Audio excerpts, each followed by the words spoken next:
So I'm sure this video is not going to be as exciting, action-packed as some of the other ones that I've made recently, but hopefully it won't put you to sleep. Huh? Yeah. Disclaimer number 1 out of the way. Not an exciting video. Disclaimer number 2. There's probably going to be a decent amount of mentioning of the name Jesus Christ in this video.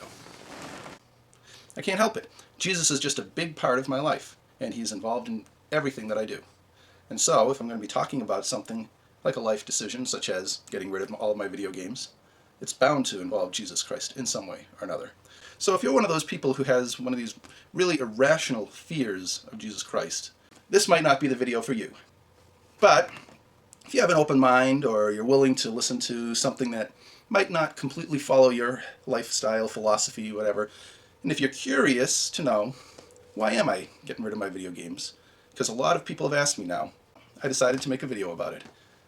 I'm just going to go ahead and record, talk, hopefully, before I put it on the internet. I can edit this thing into something with some semblance of coherence. I don't know. We'll see. If you get bored, turn it off. Whatever. Hope I didn't scare you all off. Still there? At least you're here. Right camera? Me and the video camera. My video camera. Good friend. Like this. Me and the video camera. Like that. I'm a very different person from who I was when I first started out this collection. We're talking 15 years ago, out of high school, college age.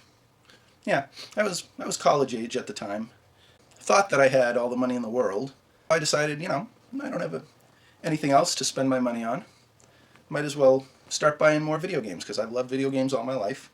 And I also tend to be someone who has the bug to collect things. Right around that time I got married, and my wife enjoyed doing that type of thing with me. We had a lot of fun together on it for a little while.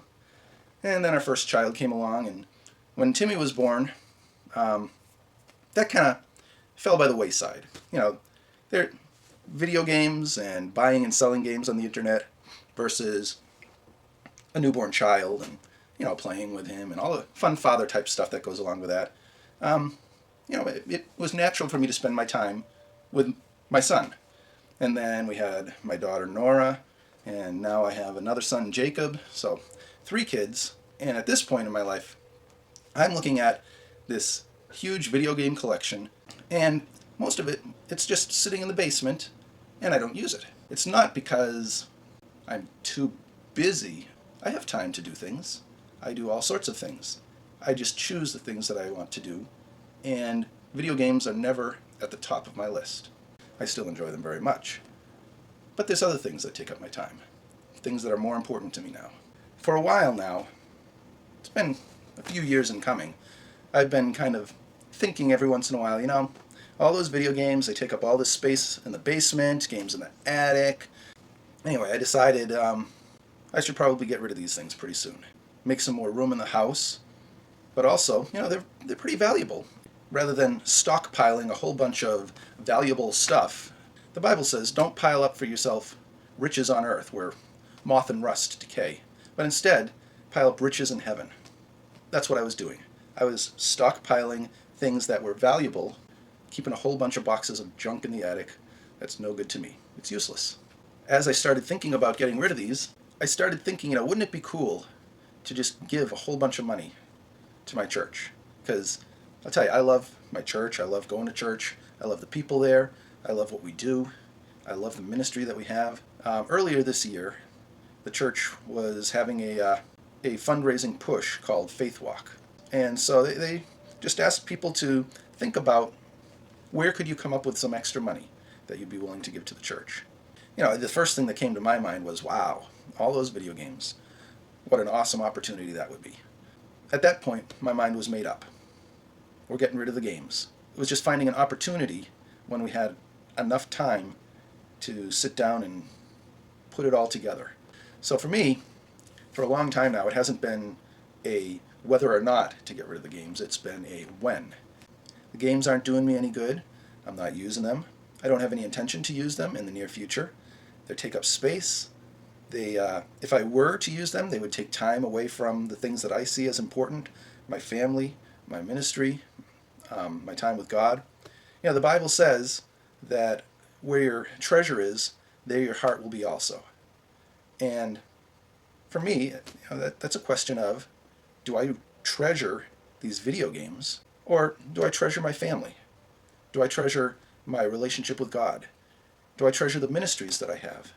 We support the Good News Jail and Prison Ministry because I think that's very worthwhile to spread the love of Jesus to men and women who are in prison. We do foster care. We're hoping to foster and adopt who knows how many children, whatever God leads us to do. I treasure that. I support some friends of ours who do what they call Magic by Design. He puts on free magic shows all around the Rochester area and tells people about the love of Jesus. We support two children, one in the Philippines and one who lives in Honduras, and we've been supporting them for, I don't know, probably about 8 or 9 years now. We do a Bible study. We go to one of the retirement homes in the area. We go to Woodcrest Commons. Marlene plays the piano, and I do a Bible study. I'll read something out of the Bible, and these are the types of things that I treasure these days. And video games, rather than being a treasure, rather than being something that is valuable to me as a collection, it is now something that is valuable to me as an opportunity. What can I do with the money that I can get from these games? How can I use that to further God's kingdom? Bottom line is, when I start to think about what's important to me, things that come to my mind are God, family, friends, my church, my community, my ministries. Video games, they don't even make the top 10. It's a no-brainer. Now, I'm not trying to discourage anyone from, buying the games in my auction. I'm not saying like, oh, if you play video games, you are a sinner and you're going to hell. And no, that's not the way it is. Pretty much it's between you and God. I know exactly what He wants me to be doing, and right now, for me, stockpiling video games is not in His plan, and so neither should it be in my plan. So, there you have it.